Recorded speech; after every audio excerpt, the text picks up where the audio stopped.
বন্ধুগণ আসসালামু আলাইকুম। আপনারা কেমন আছেন? নিশ্চয়ই ভালো আছেন। তো আজকে আমি হাজির হয়ে গেলাম নতুন একটি রেসিপি নিয়ে। রেসিপিটা হইতাছে লাউ শাক আলু আর সিম দিয়া ভাজি করছি, সেইটাই এখন আপনাদের লগে শেয়ার করবো। এখানে লাউ শাক কুচু কুচু করে কাইটটা ধুইয়া রাখছি, আর এখানে সিম আলু কাইটটা ধুইয়া রাখছি।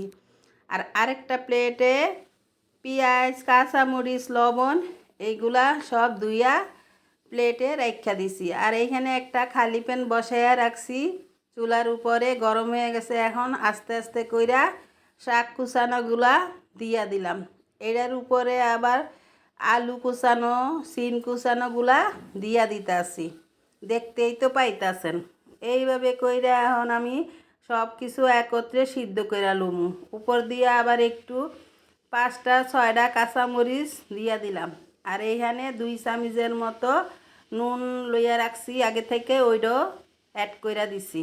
এখন এগুলারে সিদ্ধ কইরা লুমু, ঢাকনা দিয়ে ঢাইকা দিলাম। এই তো এখন প্রায় সিদ্ধ হইয়া আইছে। এখন আমি উপর থেকে নিচে নিচে থেকে উপরে জাকানাকা কইরা নাড়াচাড়া কইরা লমু, দেখতেই তো পাইতাছেন। এই শাকটা আলু সিম দিয়া ভাজি করলে সেই রকম একটা মজা হয়, সেই স্বাদের একটা লাউ শাক ভাজি। আপনারা যদি এই শীতের মৌসুমে এরকমভাবে লাউ শাক ভাজি খান, যদি বাচ্চারা না খাইতেছে এইভাবে কইরা বাসায় খাওয়ান, তাহলে ওরা প্রতিদিনই কইব যে লাউ শাক ভাজি কইরা দেন। তো এইভাবে কইরা যদি বাসায় খান সবাই খাইব। দেখেন কি সুন্দর কালার চইলে আইছে, সবুজ কালার। আর এইখানে আমি সুন্দর কইরা নাড়াচাড়া কইরা লইলাম। এই তো শাকগুলা মজায়া লইছি, একদম অল্প একটু হয়ে গেছে। দেখতে দেখা গেছে কতগুলা শাক লইছি। এখন দেখেন শাকটা সিদ্ধ হওয়ার পর অল্প একটু হইয়া গেল। এখন একটা প্যান বসাইয়া দিছি। এই প্যানের ভিতরে এখন আমি রান্দার তেল দিয়া দিমু। একটু পানি ছিল, পানিটা একটু শুকায়া লইলাম, নাইলে আবার স্যাত করে উঠবো পানিটা তেল দিয়া দিলে সাথে সাথে। এই কারণে এই যে এখন আমি কড়াইডারের ভিতরে তেল দিয়া দিছি। এখন আমি কুচানো পেঁয়াজগুলা দিয়া দিতাছি। আর এখানে কুচানো রসুন, একটা বড় রসুনের কুচাইয়া রাখছিলাম, সেইটাও দিয়া দিলাম।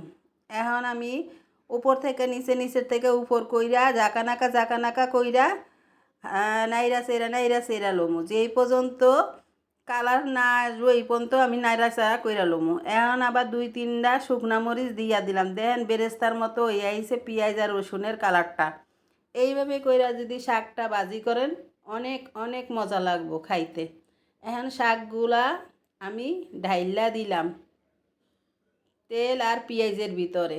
এখন আবারও সেই লাড়াচাড়া কইরা নিতে হইব। এই যে নাড়াচাড়া কইরা নিতে আসি, দেখতেই তো পাইতাছেন। এই শাকটা একবার যদি আপনারা খান মাথায় বাড়ি দিলেও কেউ ছাড়ব না। দেখেন কি সুন্দর কালার চইলে আসছে, লাল সবুজ সুন্দর একটা কালার। দর্শক, আমার এই লাউ শাক ভাজি আপনাকে যদি ভালো লাগিয়া থাকে তাইলে একটা ছোট্ট একটা লাইক দিয়া দেখা শুরু করবেন, এবং একটা কমেন্টস করে জানাইবেন লাউ শাক ভাজিটা কেমন হয়েছে। আর একটা শেয়ার করে দিবেন, আর একটা সাবস্ক্রাইব করে পাশে থাকবেন।